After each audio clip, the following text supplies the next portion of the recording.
Happy Mother's Day, beautiful people. I am Reverend Vicky Jeter, your minister for Louisville Center for Spiritual Living. We welcome you here on this Sunday, May 11th, 2025.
A mother is she who can take the place of all others, but whose place no one can take.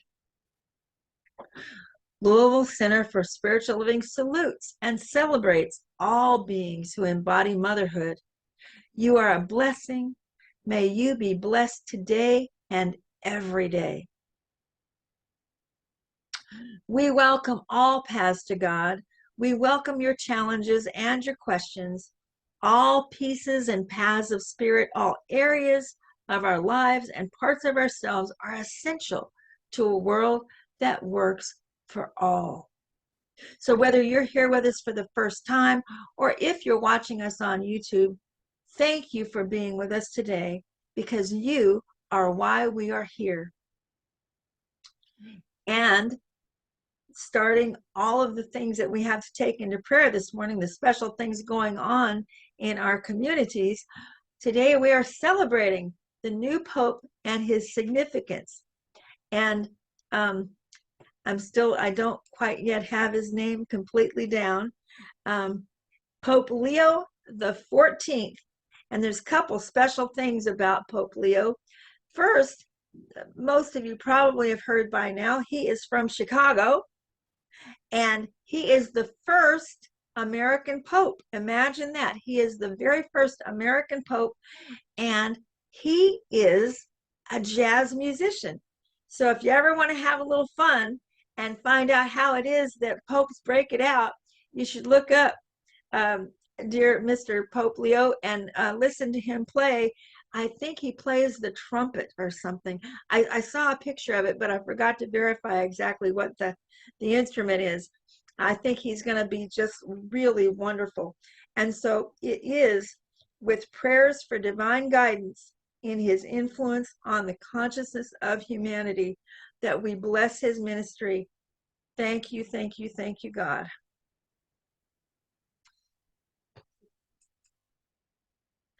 And now, taking all of this into opening prayer, let's take that pausing breath and move into setting our intentions. Take a moment to check in and see what brought you to be with us today. And our shared intention is to reveal the voice we were born with that knows how to set boundaries and maintain our boundaries for a much more peaceful and healthier experience of the world. And all of this we take into opening prayer, remembering to remember that spirit is first cause of all things, no matter where we're starting from, no matter where we've been in our thoughts, our feelings, and our actions. Spirit awaits us, turning our attention to it. As we say, I recognize one life, one love, one law, one infinite presence that emerges as all that is. And as divine spirit is the all that is all, necessarily that I am. Necessarily, that is each person within the sound of my voice. That is each person within our individual and collective universes. One I am that I am, in mind, heart, and soul. And from this alignment, I realize right here and right now that as my voice is opened as a vessel of divine spirit, that each person within the sound of my voice resonates with that knowing that our voices are one voice. And as I have the voice of spirit in this moment, so too do Lava, who is our practitioner of the day, does each person here present who has made themselves available to share this time collectively, that each of us have this voice and each of us have the empowerment to use it when it is time. And so for this knowing and for this opportunity to embellish it that much more, I say thank you, thank you, thank you, God. I release it, I let it be, and so it is. And this brings us to our opening song, so apropos for today, What Would Love Do Now? With our Eddie Watkins Jr.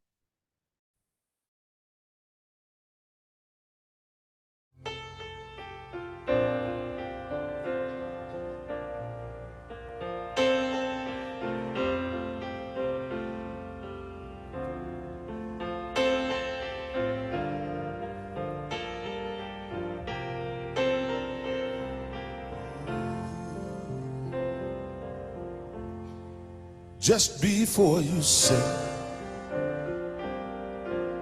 something you can't take away, take a breath, then let it out.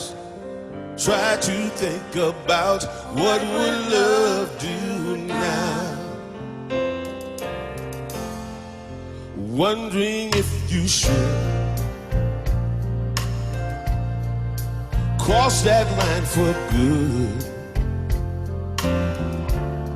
Whatever you decide, ask yourself from inside, what would love do now? Everything is either an act of love or a cry for love. That's why for love we try for love. In the end, that's all we know that's real. Whether right or wrong doesn't matter, just as long as you let your heart decide. Ask yourself from inside, what will love do now? Everything is either an act of love or a cry for love. That's why for love we die for love. In the end, that's all we know that's real. Whether right or wrong doesn't matter, just as long as you let your heart decide. Ask yourself from inside, what would love do? Sing it from inside with me, y'all. What would love do now? Let me hear you sing it, people. What would love do now? Sing it one more time for me, y'all. What would love Do now. Thank you.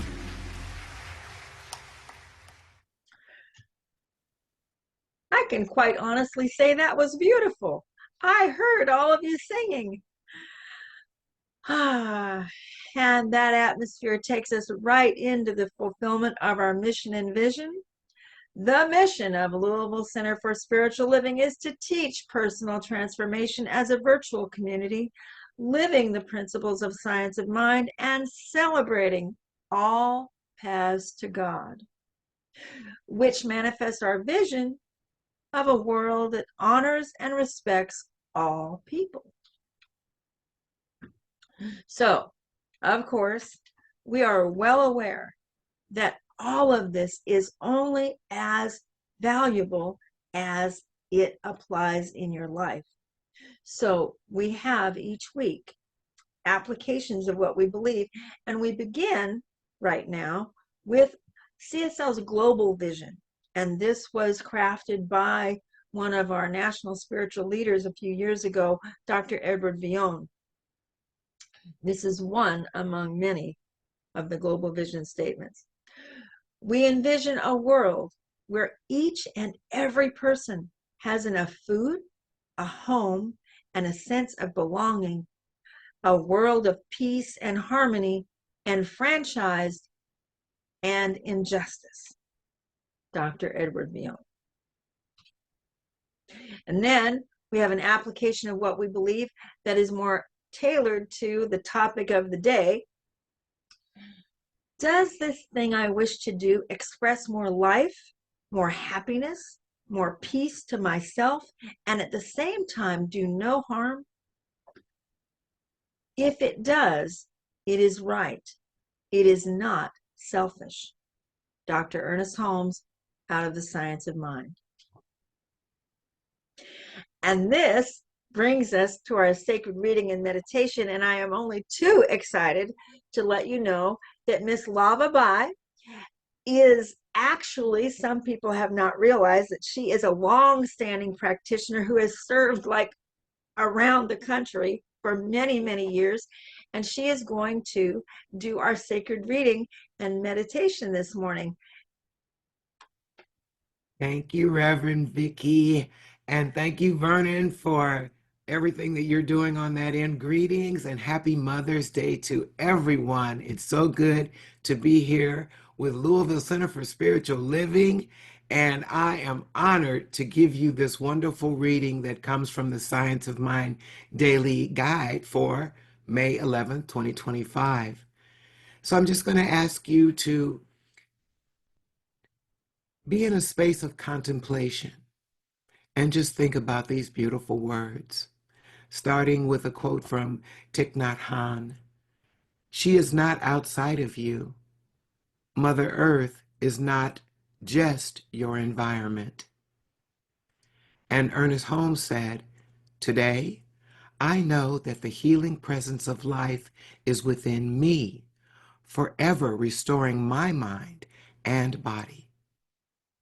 We all owe our birth to our mothers, who we celebrate on Mother's Day.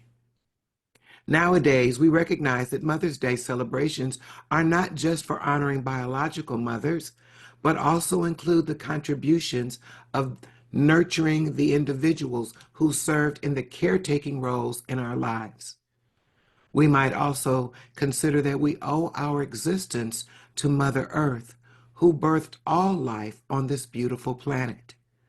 The Buddhist monk Thich Nhat Hanh wrote, "Earth is our mother, nourishing and protecting us in every moment, giving us air to breathe, fresh water to drink, food to eat, and healing herbs to cure us when we are sick." So today we celebrate and honor mothers of all kinds. For some of us, however, Mother's Day is a day of sorrow. We may feel sad if our relationship with our mother or with our child is strained. We may feel heartbroken if our mother or our child is no longer with us on this physical plane. We might also be mourning Mother Earth's plight as we witness the horrific destruction of our environment.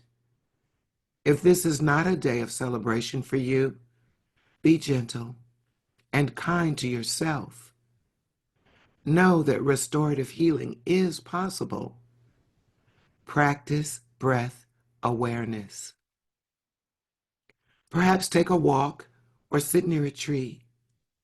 Thich Nhat Hanh says, when we breathe with mindfulness, we can experience our interbeing with the earth's delicate atmosphere, with all the plants, and even with the sun, whose light makes it possible, the miracle of photosynthesis.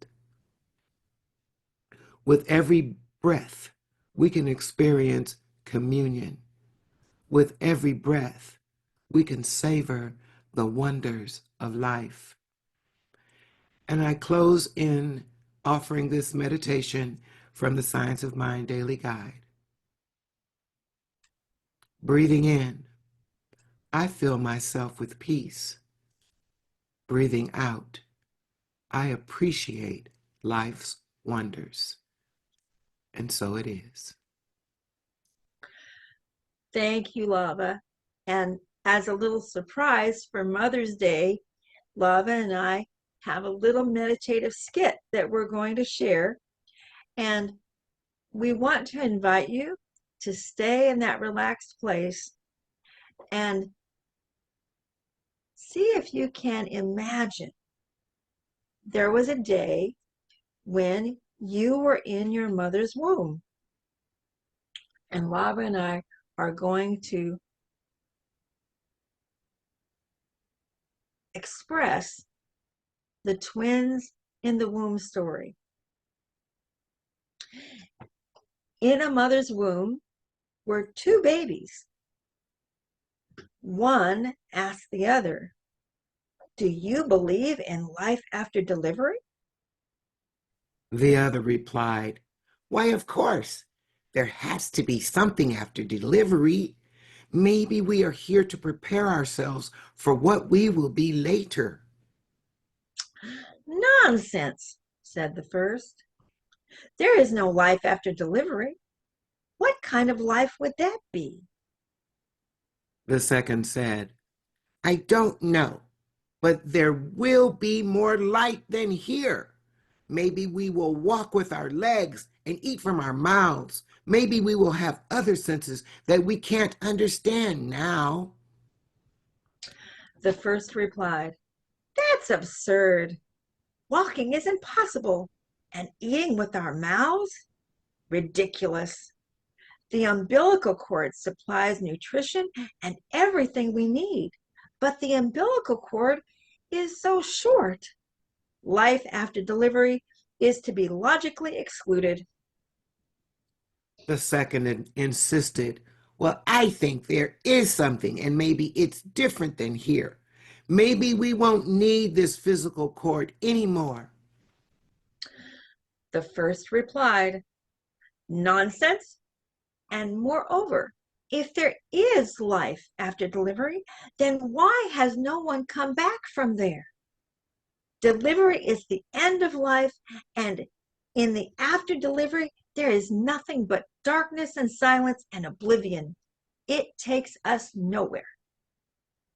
Well, I don't know, said the second, but certainly we will meet Mother and she will take care of us. The first replied, "Mother? You actually believe in Mother? That's laughable.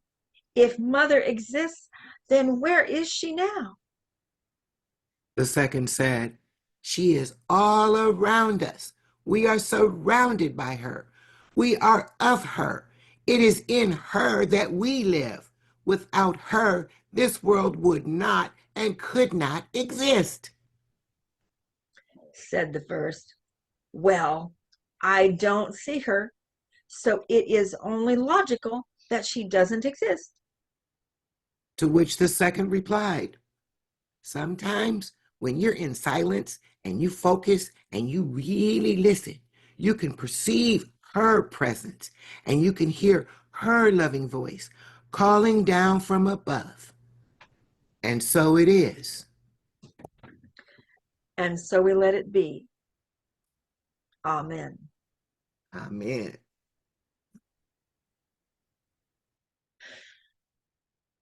Take a breath and settle back and prepare for our inspirational video. What will you say?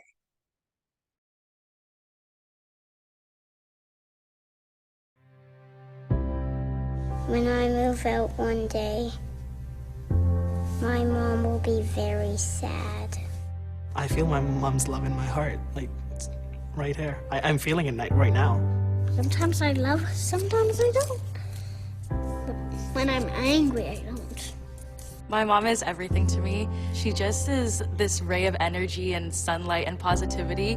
The thing that I wish I could have done more of is thanking her. Didn't matter what shape I was in, I could always come home to Mom.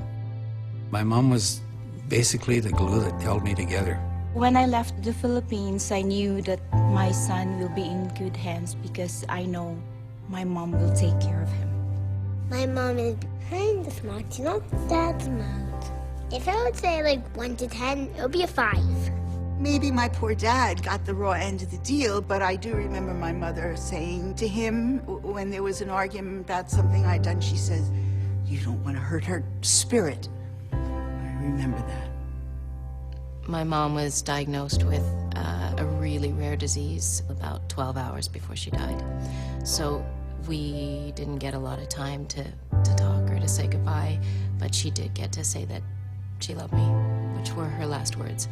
And I cherish that because I've been able to hang on to it. I'm probably gonna say to my mom, "You're a wonderful person.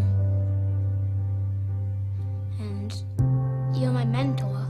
I tie an invisible string to my heart, and she ties the same one to her heart, and it's always attached together. My mother, she struggled a lot with addiction. Sorry, I'm getting upset. Yeah, it was hard. You know, you have partners, you have friends, you have kids, but there is nobody else who will ever care about you as much. My son now always tells me, "I love you, Mama." But for 48 years, I realized I didn't say I love you to my mom. I can think of 3 words. I forgive you. You were a good mom. You did really good. Thank you, Mom. I love you, Mom. Hey, Chelsea, if moms got paid, how much do you think they should get paid in a year for being a mom?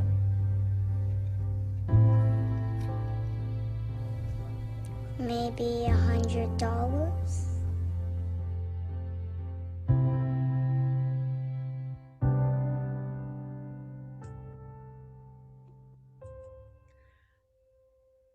Let's just take a breath. Oh my goodness.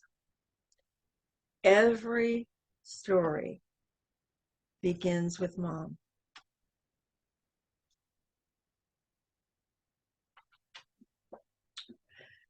So, our theme for May is new, raising your voice. Today's topic is boundary keepers, nurturing healthy connections. So, at first, you might imagine feeling guilty about boundaries. Or it might just be like, oh my goodness, that topic again. How is it that all around there seems to be these discussions about boundaries these days? But it is that kind of important. So we're going to start with, what does it mean to be a boundary keeper? Effective boundaries are not imposing limitations that restrict us. They are decisions and structures that are necessary to ensure that life energy, the energies of everything that's moving through creation, is operating in a system that allows it to function in an optimal way. Now, In human relationships, boundaries are where we end, as in each individual. Like for yourself, when you think about it, like if I ask myself, where are my boundaries? My boundary is where I end and where other beings begin. There's a book called Setting Boundaries Will Set You Free. And the author, Nancy Levin, says that boundaries are a limit that you set to define what you will or will not do and what you will or will not accept and tolerate from others. And that's just one arena that all of this applies in. There's so much that could be said. You can only really look at it from one perspective at a time. It is most significant and interesting to realize that the importance of healthy and effective boundaries goes both ways in relationships. This is a reciprocal principle. And we talked a lot about reciprocal principles. It's cyclical and as above, so below, and what goes up must come down kind of thing. It's reciprocal. So almost everything we're going to talk about today can be applied both ways, like to and from you and to and from the people that you're in relationship with. Challenges can arise if we do not feel free to express and establish what we actually want or need. Equally, challenges can arise about what we feel other people want or need from us.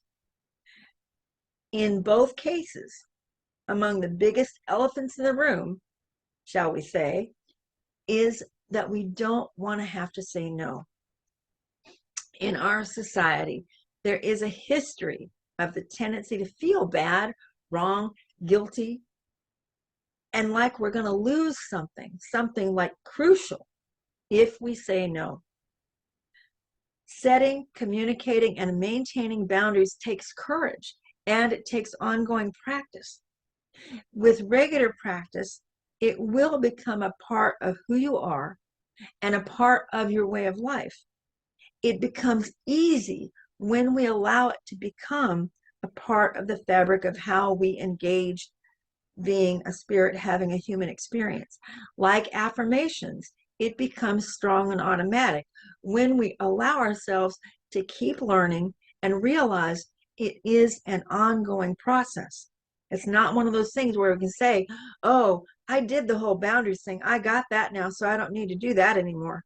And that is what we tend to do. It's all like dieting or any one of the other things where we think, okay, I'm really going to get good at that. And we launch, and then we do it for a while. And about the time it starts working, then we think, oh, I don't have to worry about that so much. And there we go. Then you've got more challenges arising. And so it's just about remembering to come back to it and consider it more of a permanent life change. In areas of our lives where we lack conscious and intentional boundaries, we unconsciously are communicating to others that there isn't anything that we hold sacred. We feel that we exist for the benefit of others only. Of course, anyone would stop someone from trying to harm them physically or take something that's not theirs, it's something that belongs to you. But when we don't let other people know what our limits are, generally without like being overtly threatened, then we're set up for a whole range of emotions, things like resentment, betrayal, and anger. And these things can build up so gradually, a lot of times we don't even recognize it until, some eruption happens. It builds up if we're not taking care of it along the way. Fear that comes from a sense of unworthiness, that somehow we don't deserve the space we require, can keep us quiet. It can keep us from raising our voices, even when we're feeling like a doormat. Terry Cole wrote, and as I was finding this, actually, I believe this was Terry Cole Whitaker.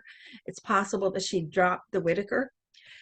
At first, you will probably feel selfish, guilty, or embarrassed when you set a boundary.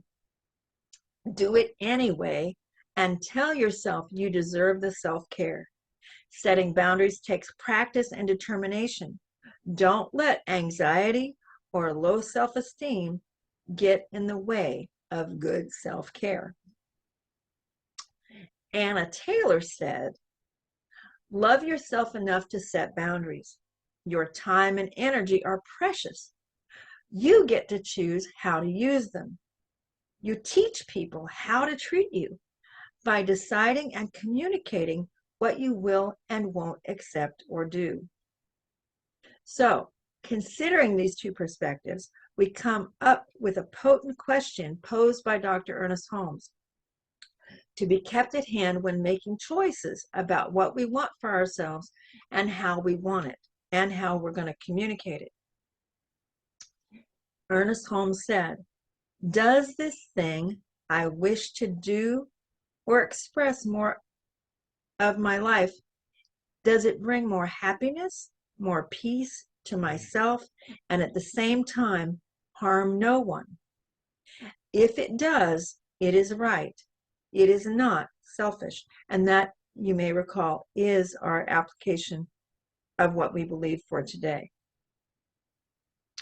One very effective way to discover how boundaries work most effectively for you is to consider an area of your life where setting and maintaining a boundary is easy. It's a given where you have a boundary that will not be crossed. Keep in mind that when you consider an area where you know keeping a boundary is challenging, and then ask yourself, what's the difference between an area where it's challenging and an area where it's not? And I want to give you an example of this, because with all of these principles, you guys, almost every principle that we teach is effective for you in some area of your life. The ones that are working well, the areas that are working well, don't signal us because they're not a problem. So we don't tend to be as aware of them. The ones that are a problem are jerking our chains all the time. So when this kind of thing comes up, if you can find an area where something is working well and then compare it to an area that's not working well, then it can be easier to see, like, okay, what's going on there?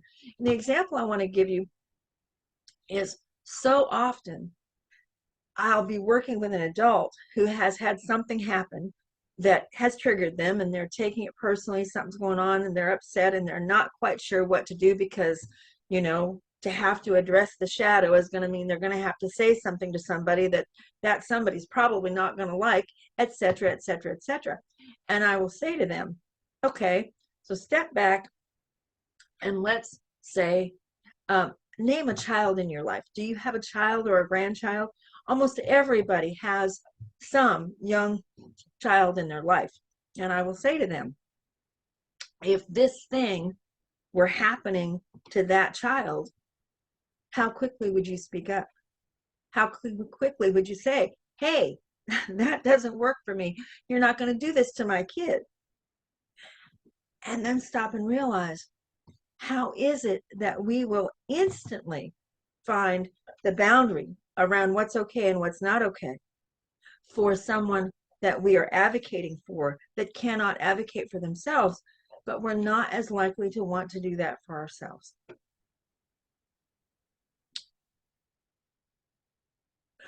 So this is a place when you're looking at, how do I determine where my boundaries are and how do I choose how to express them, is a really good time to ask, what would love do now?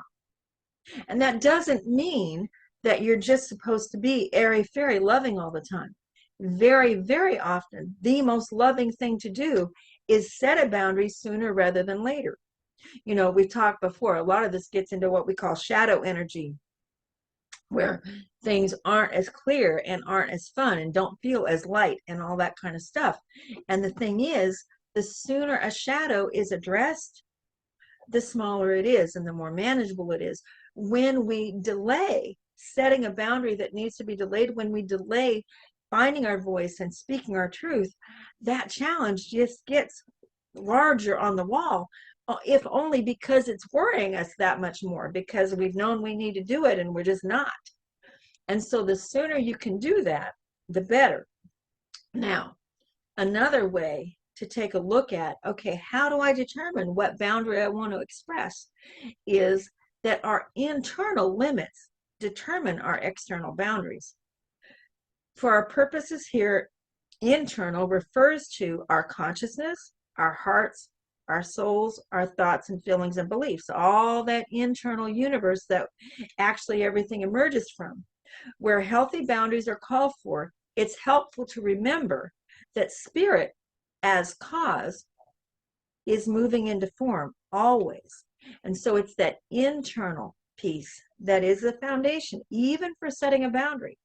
And when we can successfully determine for ourselves what our limits are inside, where no one's listening and no one's watching, and you can just be honest with yourself, it's like, what is really true for me? What is my limit about this?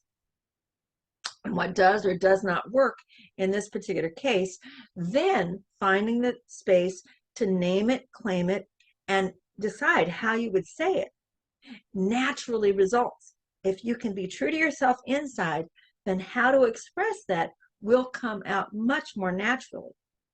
The reason for this is that our internal journey, that spiritual journey coming through the quantum field, that internal journey is part of the creative process. And what do we know about that? Is what goes on inside is ultimately what is expressed outside. And that's going to be as naturally with boundaries as anything else. So, desiring to express ourselves authentically, it's up to us to know and clarify what those boundaries are for ourselves and for other people. Boundaries are the container in which our authentic self functions. So as we learn to honor our own boundaries and learn to honor the boundaries of others with mutual respect, it sets the course for mutual freedom. If we can hear when someone says, this is something I really need, when we're doing this and we're doing that, and we're doing the other thing, this is something that I really need. If I can listen to that and then say, okay, I can flex a little. I thought this was going on, but I understand you really need this now. So we're going to see what we can do. So then we can hang together rather than being pulled apart by things that weren't ever understood because they were never said. So letting others know what we need keeps us from feeling stepped on. It also prevents other people from stepping on us in ways they would never have been able to guess because we didn't say. So sharing this invites us to get to know other people better, opening the potential for closer intimacy and deeper connection. And one example that I like to use here, a lot of people, especially today, are doing more of a roommate thing. And when people need to find a roommate, it can sound really good if you find somebody that you maybe think of like mind, or they've been a friend for a while, and you're like, oh, you need a room? Then this is going to be great. We're going to come together.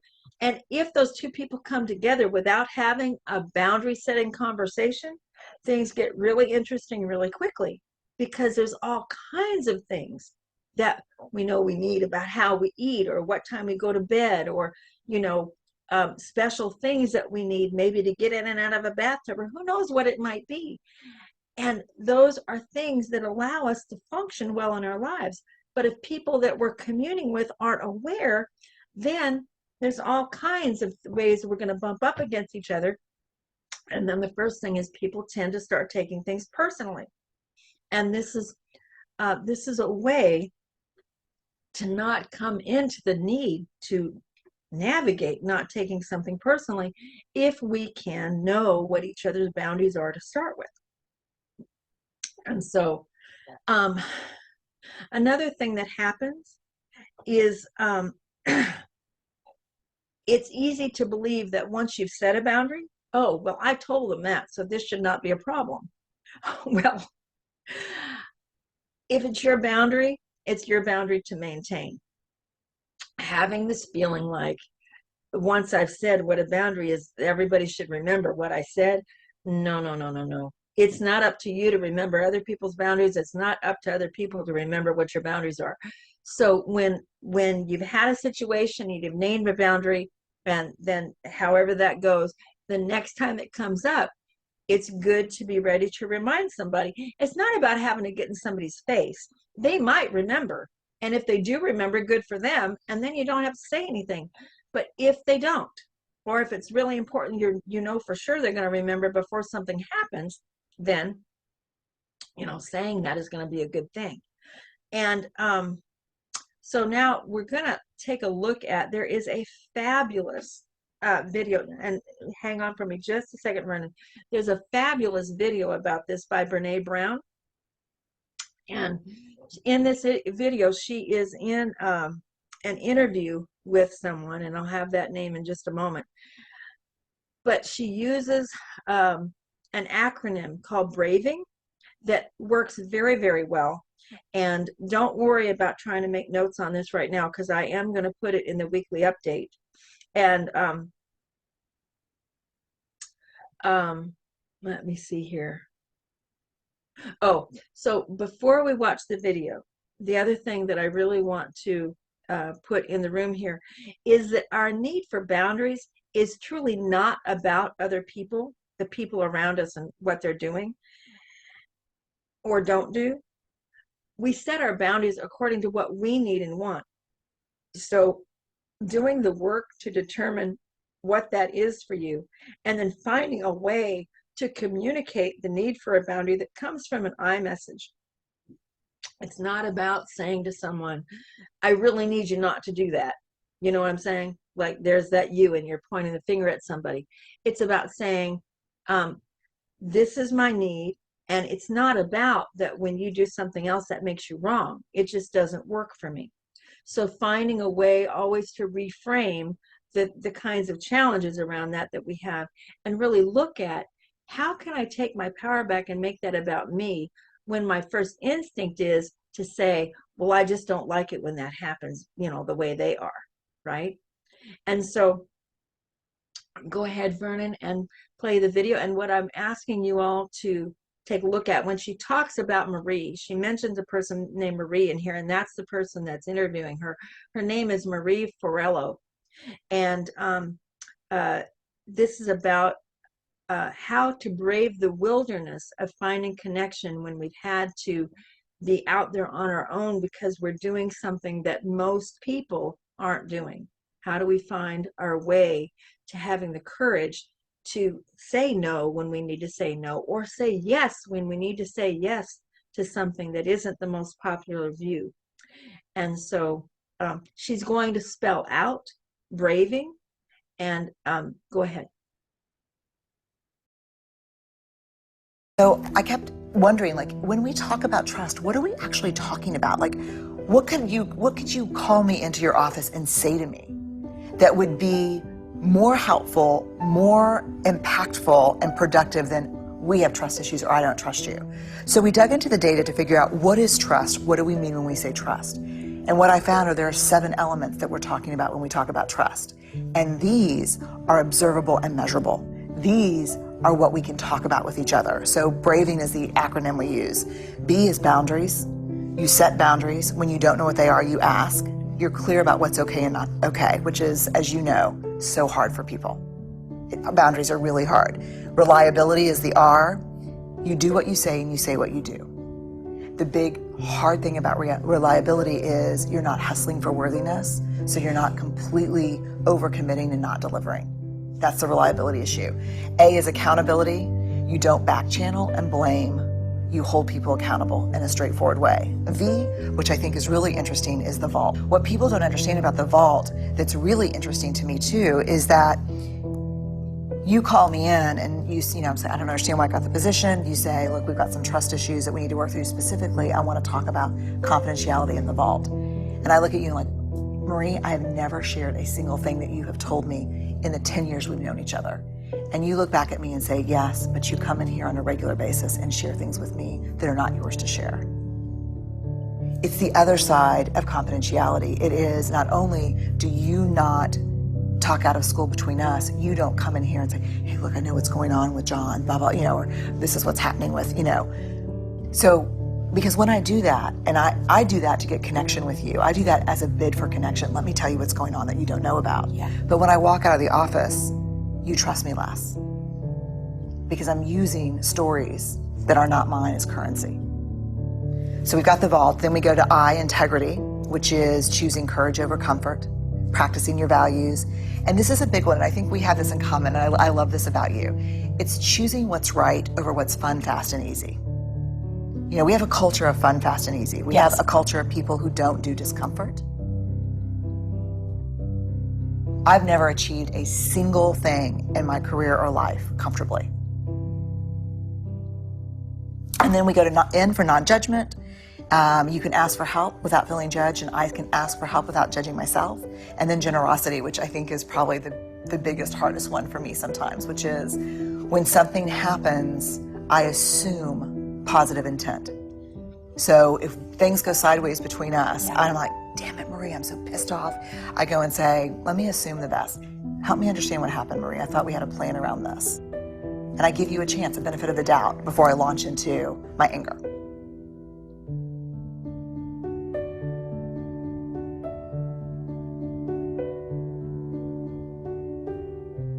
You know, that's human nature. That's wiring. In the absence of data, we will always make up stories. And so I think for Braving the Wilderness, the whole idea of the wilderness being those times when we stand alone, and those times when we go out on a limb, the times we walk away from what we know, our ideological bunkers and our beliefs, braving is the tool to help us manage the wilderness.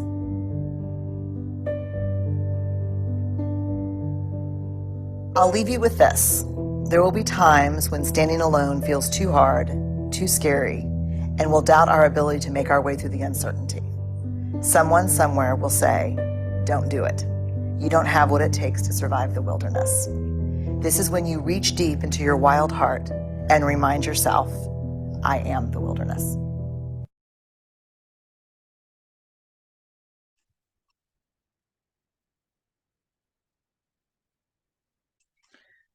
I am the wilderness. This was really speaking to so much about what we've been talking about. How do we pivot and do things differently than we have before in order for different outcomes?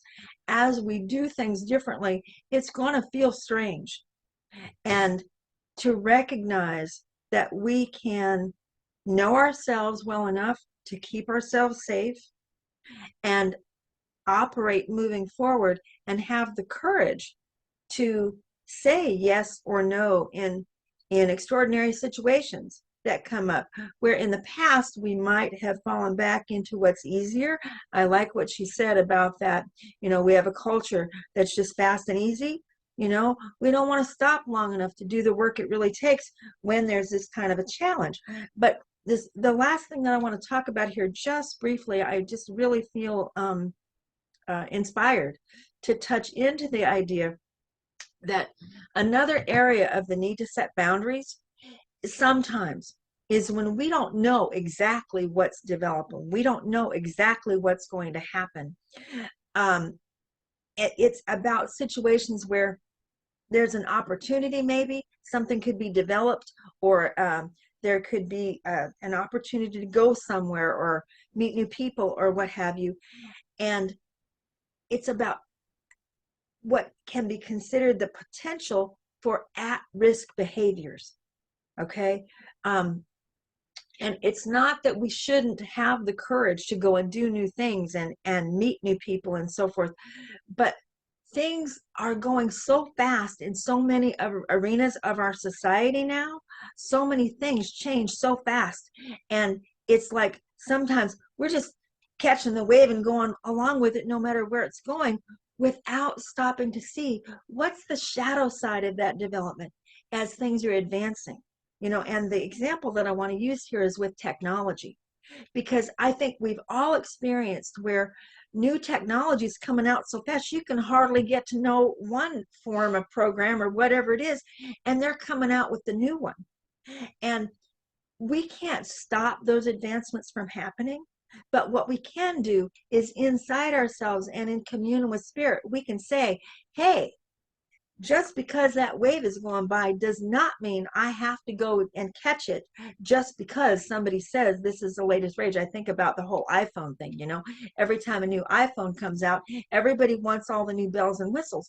Well, we may or may not want all those bells or whistles.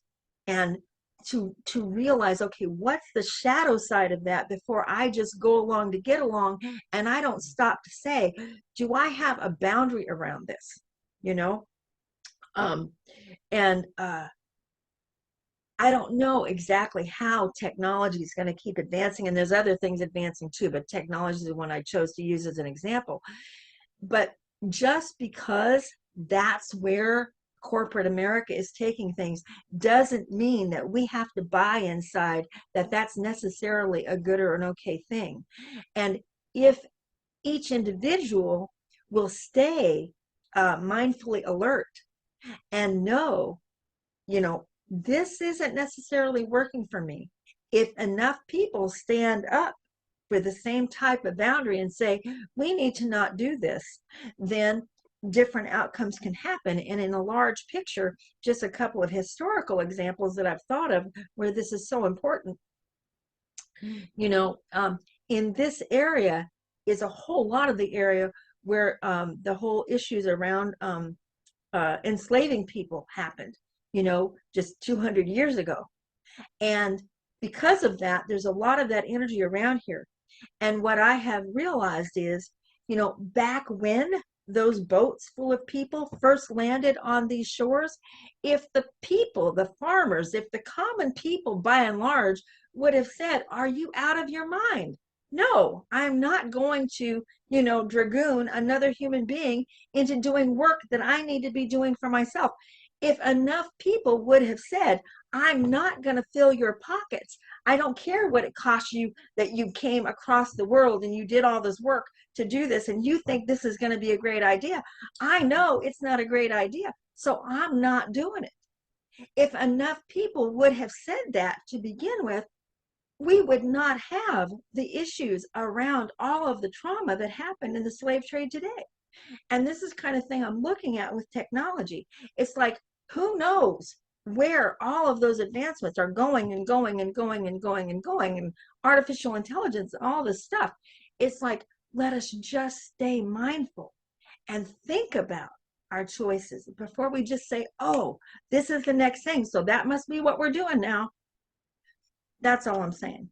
And with that, taking all of this into closing prayer.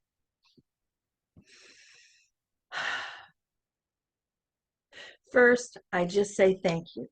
Thank you, thank you, thank you for this community. Thank you for the beauty of Mother's Day. Thank you for the opportunity to be able to have this place where we can speak the truth, where we can practice being a spiritual being, merely having a human experience. And with that gratitude, I do today want to offer us a specified closing treatment that dovetails to the fact that we're offering once again our unexpected income program. So the purpose of this specific treatment is to realize that as part of Louisville Center for Spiritual Living Community, I am prospering so that receiving unexpected income occurs regularly with joy. We all have good to share and to spare in every area of life. And so I stop and breathe. I call to mind a moment or an event of greatest good in my life. In the reflection of that moment, I am filled with gratitude paid forward, and I recognize the one love, the one law, one limitless source of all creation that I call Divine Spirit. Recognizing this one as all, I am one unified with Divine Source in every aspect of my being and every area of my life. I am a vessel of the divine mind, heart, and soul.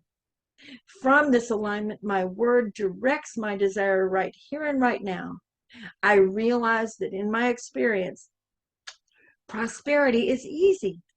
Prospering abundantly is a birthright in nature for all beings on earth. Receiving and giving are as natural as inhaling and exhaling the breath of life. All I need is to look up to the heavens and see it manifest. I know for myself and for each person in my community that anything in consciousness or in human detail that has prevented this experience is revealed and honored with compassion and then released and let go, allowing for good to flow effortlessly. Knowing this manifests in glorious divine right action, I am so grateful and joyful for myself and for everyone in my community. I release this prayer, I let it be, and so it is.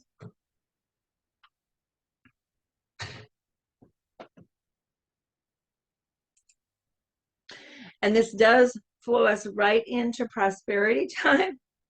We are so grateful for everything everyone brings, all your time, talents, and treasures. And as you are able to financially give to the center, here are the ways that you can give.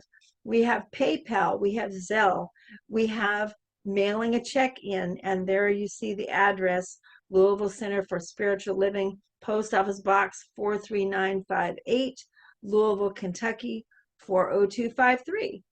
I always love to say that because it's like a poem.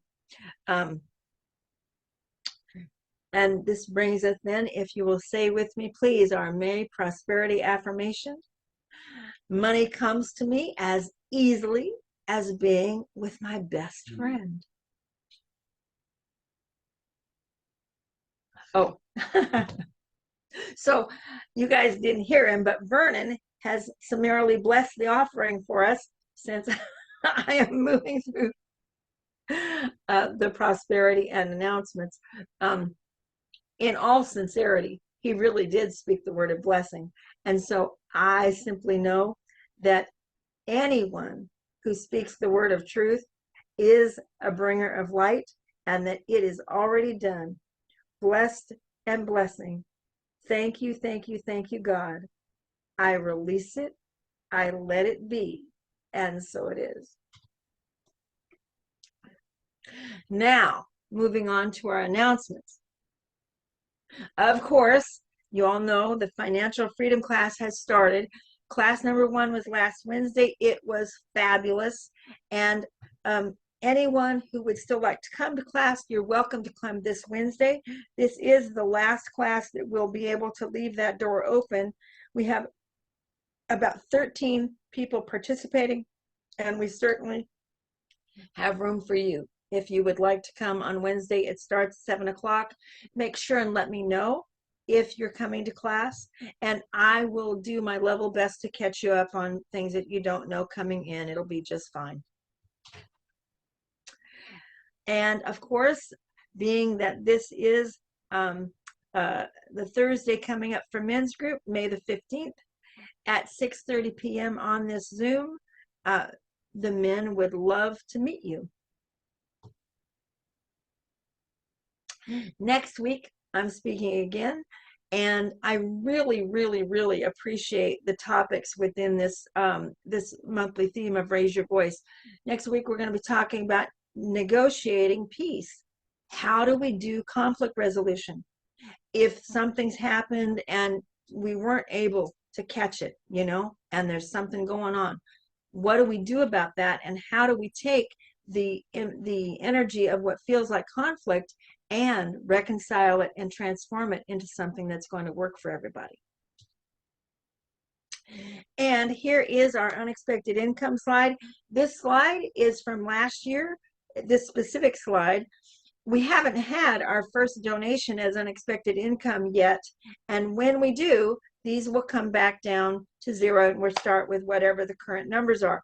So our goal is that the community receives up to $5,000 in additional income in unexpected ways, and that from that, along the way, if you receive something that is $500 extra, then 10% of that would be $50 that would come to the church. So if and when the community receives $5,000 among you together, then our receptivity to that at 10% would be $500, which will benefit the center roundly.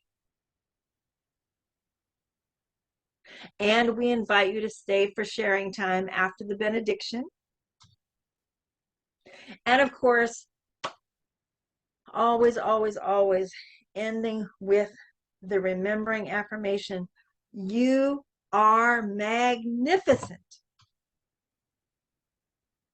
And this brings us to our closing song, My Own Superhero by the One Voice Children's Choir.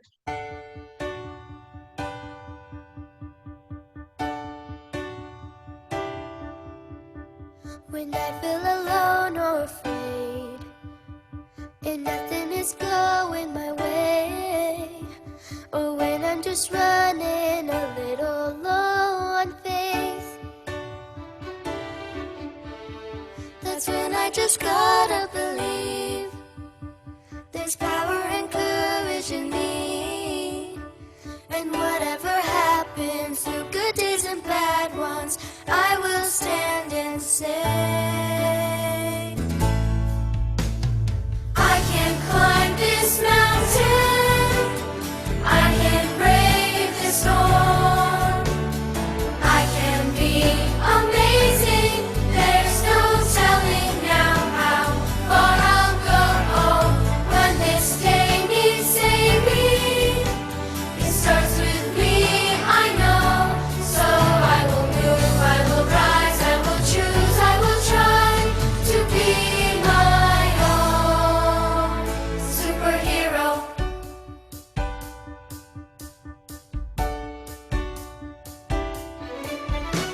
And I'll be a light in the dark, I'll do the right thing when it's hard, I'll reach out my hand if we start to drift apart. When you need my help, I'll be there, 'cause real superpowers are meant to be shared. We're brighter together and stronger than ever, hand in hand and heart to heart.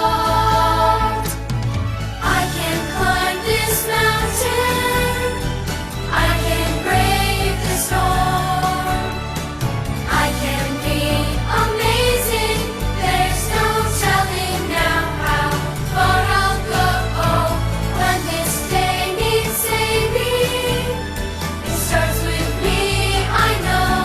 So I will move, I will rise, I will choose, I will try to be my own superhero. Never give up, I'll never give in, and each time I fall, I will rise again. When this day needs saving, it starts with me, I know. So I will move, I will rise, I will choose, I will try to be my own superhero. Oh, I will be my own superhero.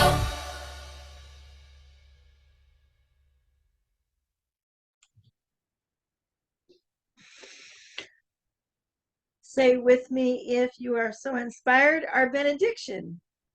There is one life. That life is God's life. That life is perfect. That life is my life. That life is all now.